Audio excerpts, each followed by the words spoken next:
Além de tudo, né, o Dom Pedro era um maluco, doidão, né, transava com todo mundo. Dom Pedro é o cara que comeu a Leopoldina? O Dom Pedro é o cara que comeu a Leopoldina e fudeu com a Leopoldina, né, mas ele comia mais a Marquesa de Santos, né, ele se apaixonou pela Marquesa, aqui em São Paulo, né, ele era português, mas ele era carioquésimo, né? Ele era muito carioca. Ele veio pra cá resolver uma Aquela questão... história de uma... Cagando.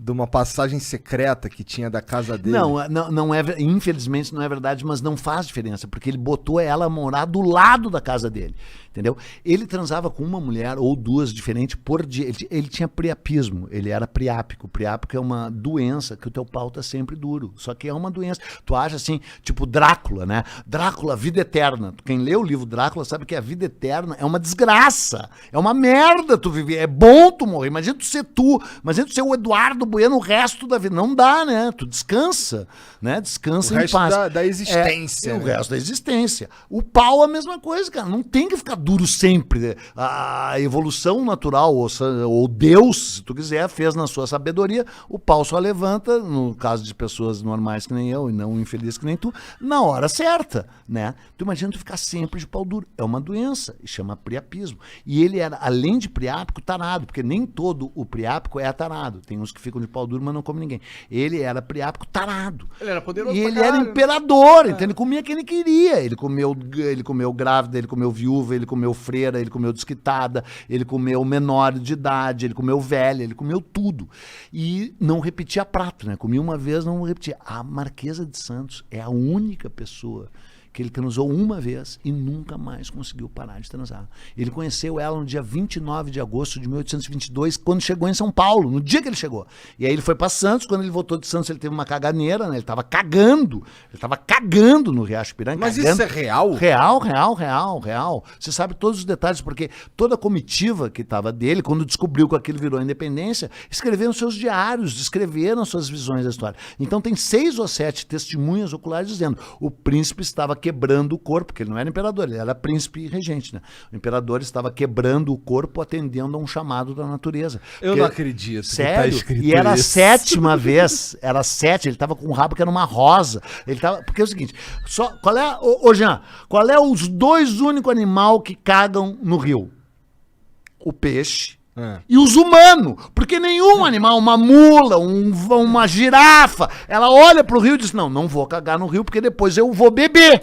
Então só os humanos que cagam dentro da água. Por isso que o Riacho Piranga tá podre até hoje, e ele deságua no Piratininga, que vocês chamam de Tamanduateí, que mudou de nome, e o Tamanduateí deságua no Anhembi, que vocês chamam de Tietê, que mudou de nome. Mas, né, então era a mesma rede. E ele não aguentava mais, estava com o rabo que era uma rosa. Então a minha teoria não foi que ele foi cagar, ele foi limpar, porque ele não aguentava mais limpar, né, com uma espiga de milho, Pode crer. E aí nessa hora chegam as cartas. Ele gritou cagando, não tem papo de cavalo branco nem nada. Ele tava numa mula, né? Ele não tava a cavalo, ele tava numa mula. Puta que pariu, cara. Nossa, tá destruído. E aquele monumento bonito pra caralho que tem lá no Ipiranga? Então, aquele monumento é uma loucura, porque aquele monumento é de 1890. Entendeu? Porque, cara, eu não vou contar toda essa história, mas é que é o seguinte: a independência foi em São Paulo totalmente por acaso, porque o Rio de Janeiro que mandava, e ele era super carioca, ele tava cagando pra São Paulo. Vou abrir mais um parênteses, cara. Os índios de São Paulo odiavam os índios do Rio, e os índios do Rio de Janeiro desprezavam e odiavam os rios de São Paulo antes da chegada do Homem Branco. Sempre teve uma rivalidade entre Rio e São Paulo. Os índios carioca olhavam e aqueles chinelão, mano, lá naquela merda, lá no ABC Paulista, faz frio naquela merda, aquele lugar horroroso, lugar do Lula, juro. E os índios de São Paulo olhavam e diziam: esses filhos da puta moram em Ipanema, Leblon, com umas minas gostosas pra caralho, eles queriam... Juro! E como que tu sabe dessa porra? Porque eu não sou ignorante, eu leio e se sabe tudo. Mas como é que se sabe tudo, então? Como se sabe tudo é o seguinte: quando os caras chegaram no Rio de Janeiro, e logo em seguida os franceses chegaram e se aliaram aos tamoios, que eram os índios que moravam no Rio de Janeiro.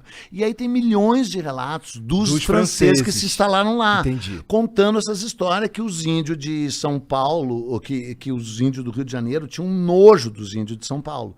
Tá? E aí, quando os portugueses chegam, os franceses já tinham ocupado o Rio. Então, eles já estavam antes com o tal João Ramalho, não sei quem, em Santos e São Vicente. Então, os portugueses tiveram que vir pra cá.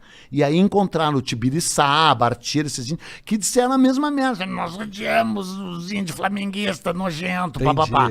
E os lá disseram, nós odiamos aqueles índios corintianos. E essa rivalidade foi incorporada.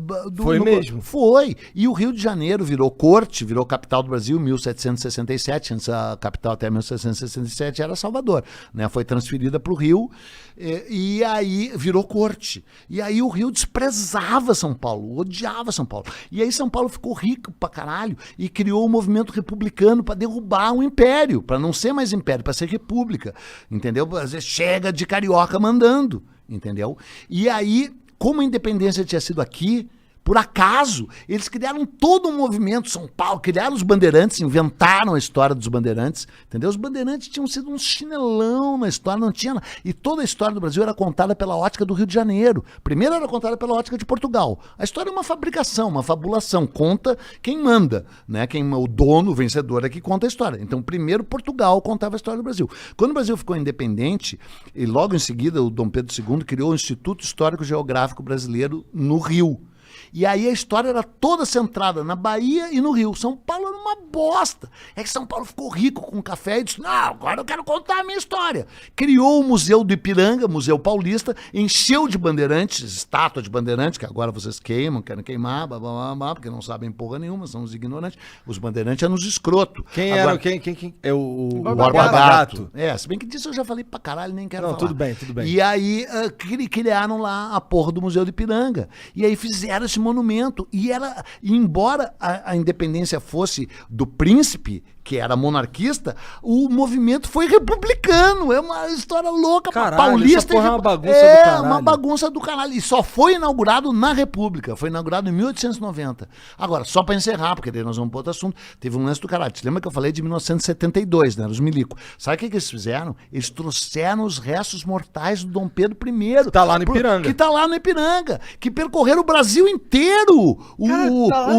Tá lá embaixo do monumento. E embaixo do monumento, junto com a mulher que ele fudeu, que era a Leopoldina.